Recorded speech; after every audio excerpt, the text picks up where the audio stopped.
Not every story we do here is the worst story in the history of the planet. These stories are bad, really bad, but they're not. What really got my attention on these is how far out of the way the reporters went. Not to give a description of the people who committed the crime, even though they knew. We just can't do that enough. We just cannot remind people enough about whose side the reporters are on. The reporters are on the side of the predators, and they think the victims are there's something wrong with the victims. But they're the ones responsible for what has happened to them.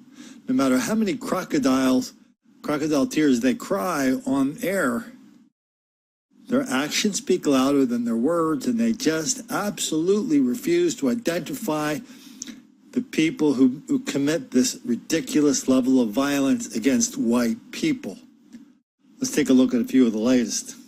And left bruised, an Aberdeen man is now slowly recovering after being viciously attacked while on his way home from work this past weekend. Only WJZ has the video of the violent encounter.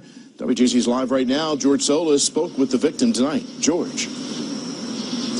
Yeah, Beck, I can tell you he's still in pretty rough shape. He didn't really feel like going on camera because of the injuries. In fact, when we got to his door, his eyes were still swollen and teary-eyed from the extent of the injuries. Now, this attack happening just feet from his home. We want to warn you, some of the video you're about to see may be graphic.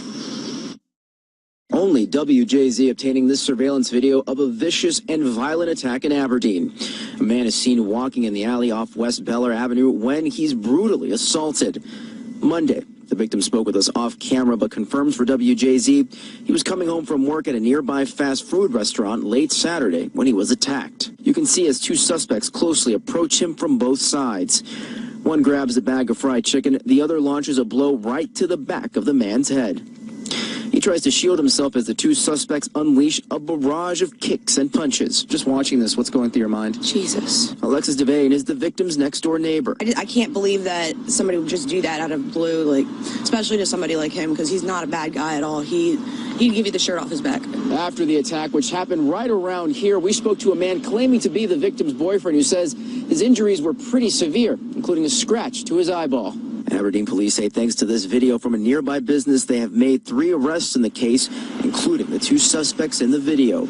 One of them, 18 years old, the other, a minor. It's just a crime of opportunity that takes place. It's very senseless. It's very violent. And we're just glad we were able to close it. The victim says he'll be out of work for at least another week while he recovers. Others that know him here in the neighborhood left floored by this brazen attack. That's really violent. That's insane. That shouldn't happen. Girls, police say, pulled a gun on a family and killed them. ABC 6's Jeff Reddick talked to the family about why they tried to help the girls before it all turned very dangerous. It seemed like the most unlikely time of day in the most unlikely neighborhood. But that sense of security is just part of the reason that Umberto Liberati let 2 teenage strangers walk right into his house on Saturday afternoon. The other part is that they said they needed to use the bathroom. And Liberati believes you should always help those who are in need. He did not go on camera with us, still too distraught from the invasion. But Umberto Liberati, who lives here in Canal Winchester, explained the attack to me in detail. It was 4 in the afternoon Saturday when 2 teenage girls rang his doorbell. They said they needed a bathroom, but after 10 minutes in his bathroom, Liberati says the girls emerged with semi-automatic handguns. One pistol pointed right at his chest. Liberati, his wife, and their visiting 12-year-old grandson stood frozen. The girls demanded money and jewelry, but all he had was $14 in a purse. Those girls took it and ran down the street and around the corner. Liberati gave chase, but they were gone. The girls are described as skinny teenagers, one with a shoulder tattoo, the other a green coat. But there is no neighborhood surveillance video, and just a few things dropped by the perps as they ran, including a lighter to be tested for fingerprints. Neighbors call it disturbing. Liberati says his sense of security is destroyed, and in 3 nights, he and his wife have not been able to sleep. Liberati has a Christian statue of the Mother Mary in his front garden. And he says when the girl pointed the gun at his chest, he asked her, "Do you believe in Jesus?" He says she replied, "No, Jesus never did anything for me." We have to keep reminding people how complicit the reporters are in this tsunami of black violence and black-on-white crime.